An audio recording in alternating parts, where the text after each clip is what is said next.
we got the crane hooked up, and we're very careful to unhook all the fuel lines and the wiring. Very carefully undid the coolant lines with a knife, and just about ready to try to pull the motor out. So, see how much shit we forgot to unhook. All right, motor is out. We only had to test the tensile strength of a couple of things we forgot to unhook. Yeah, looks really melty. Motec plug's still good though. Wiring ain't so good. This side is definitely more melty, so not too bad over here. This valve cover mostly survived. But next step is we're going to pull all the coil packs out, pull the plugs out, and then see if the starter wants to cooperate so we can whip it over with the starter and just make sure the thing actually turns. And if it turns, we're in the right direction. As you can see, we've got the jump box hooked up to the starter. It was very easy to hook to the wire because the coating just falls off. Yeah, so moment of truth. Hit the button. Well, that's puking a bunch of garbage out the base, so that's a thing. Better out than in. Hit that again.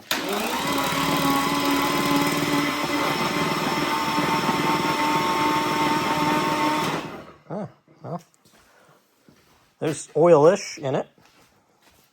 Half water, half oil. Half water, half oil. At least it's out of there. Going out of there, pissing out the filter housing. Oh yeah, it's coming out of there because, oh yeah, that's the oil return. Yeah. Oh, it stinks. It smells worse than everything else. Everything else is, and this video doesn't give you the justice of how bad this thing smells. Like, my freaking garage smells like fire. Whether it'll ever go away is, the jury's still out. We have determined we have oil pressure. That's not supposed to do that. But at least the oil pump works. So we got the valve cover off. We did a compression test, and that cylinder was definitely lower than the others. You can see there's a lot of garbage in there. But if I can get this light, see, it's got ARP head studs, so as far as I'm concerned, I don't see why they would put ARP head studs in a stock engine.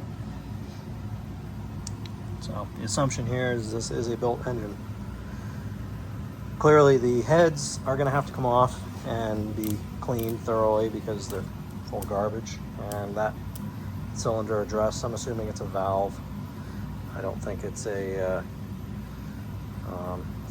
ring issue. Usually I've seen lots of motors where they sit and then the valves get cruddy and they don't seal.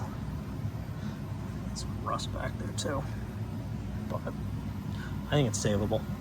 It's going to be a little bit more work than just tossing it in, but considering what that looked like, that's not bad. Where we're at now with this is, obviously this engine's going to need quite a bit of going through to be ready to put in a car. So I think the plan is going to be to get the trans off. Definitely put the trans in the other R8 this spring because the one in that car is very unhappy. It's got 100,000 miles on it. It's been making 1,000 wheel for a couple of years now, and it's had enough. The engine is fine, obviously, because that thing runs fine, runs and goes good. So the transmission will be first, and then that'll give me time to strip this motor down, get the heads checked over, obviously replace all the burn sensors, find another engine harness, and then once this motor is good to be put back together, it can be swapped over into the car. And then the other debate will be what turbos to use, because these are 67 66s. The ones currently on my car are 62 65, so they're quite a bit smaller, but they do what they're supposed to do just fine. Granted, these will make a lot more power, which would go pretty good with a built motor. So, yeah. All right, do a quick wrap up here.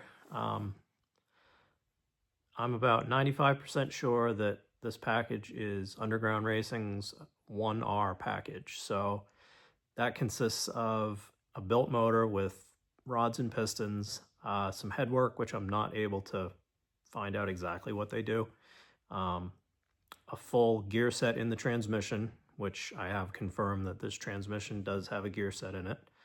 So that's a huge bonus. The 6766 turbos. So they claim on Race Gas it's a 1500 wheel horsepower package, which that's pretty awesome. If everything is savable, which at this point it looks like most everything is savable, I'm looking at a 1R package for my car for $2,000. Pretty cheap. Can't really complain. Even if only half of it's usable, that's still a really good deal. The other huge bonus that makes this project a lot less daunting is the fact that my car is already turbo. It already has a fuel system in it. It already has all the air-to-water intercooling equipment that's in the front of the car. It has the chiller. So doing an install for this package is going to be pretty straightforward, clearly, once the engine is usable again. But it will be nice to not have to, you're not building a car from scratch. You're just replacing a powertrain at this point. And I did score a set of valve covers this morning on eBay. So step in the right direction. The next thing will be pulling everything off that engine. Like I had mentioned, pull the trans off, pull the intake manifold off, and get it to a point where it's ready to be disassembled down to a short block to get the heads done. I'm not sure what the timeline on that's going to be. I'll probably pick away at pulling stuff off the engine in my free time, and I'll try to document what I can and see what other surprises we find in there. Hopefully no more melted stuff. I'm so happy to have that burned car out of here. That smelled so bad. Not that this engine smells any better, but it's a lot smaller. So yeah, till next time. The next one will be, we'll try to disassemble some stuff. Here's a nice close-up view of what we're dealing with. As I know on the other videos it's a little hard to see. So you can see what's melted and what isn't. She's definitely crispy fried. But in any case, I appreciate the views and following this this adventure along. It should be pretty cool if this actually can be salvaged and resurrected and into a running package again. So until next time, guys, thanks for watching.